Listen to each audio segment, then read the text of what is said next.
দত্তবাদের বালি মাঠে নতুন একটি জগন্নাথ মন্দিরের উদ্বোধন হলো, যার প্রাণ প্রতিষ্ঠা করা হলো মহাসমারোহে। মূলত ৩৮ নম্বর ওয়ার্ডের পৌরমাতা আলো দত্ত ও ওয়ার্ড সভাপতি নির্মল দত্তের উদ্যোগে এই জগন্নাথ মন্দিরটি করা হয়েছে, যেখানে জগন্নাথ, বলভদ্র ও সুভদ্রার পাশাপাশি রাধা গোবিন্দ থাকছেন। এই মন্দিরে আজ বৃহস্পতিবার প্রাণ প্রতিষ্ঠা উপলক্ষে একটি পুজোর আয়োজন করা হয়, যেখানে প্রত্যেকটা মানুষকে ভোগ বিতরণ করা হয়।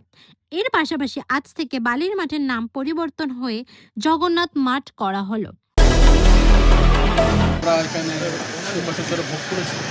আমরা এই গত বছর আমরা বলেছিলাম একটা মন্দির করবো কাউন্সিলরের নিজের উদ্যোগে। তা এই মন্দিরটার মধ্যে সঙ্গে জগন্নাথ থাকছে, জগন্নাথ সুভদ্রা বলরাম, তার সাথে রাধাকৃষ্ণ থাকছে। এলাকার বাসিন্দা যারা আছে তারা সবাই খুশি। আজকে প্রাণ প্রতিষ্ঠা হচ্ছে, বিকালে ভোগ হবে, তারপরে কীর্তন হবে। সেটা আছে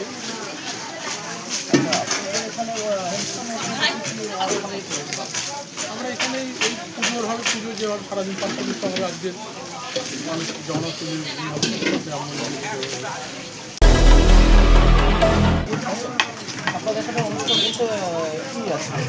নাম কীর্তন হবে, আর এখানে তবে ভোগ হবে। ১,০০০-২,০০০ লোক খাবে এখানে জগন্নাথ প্রসাদ। এটা ছিল সিনেমার মাঠ, তারপরে হলো বালির মাঠ।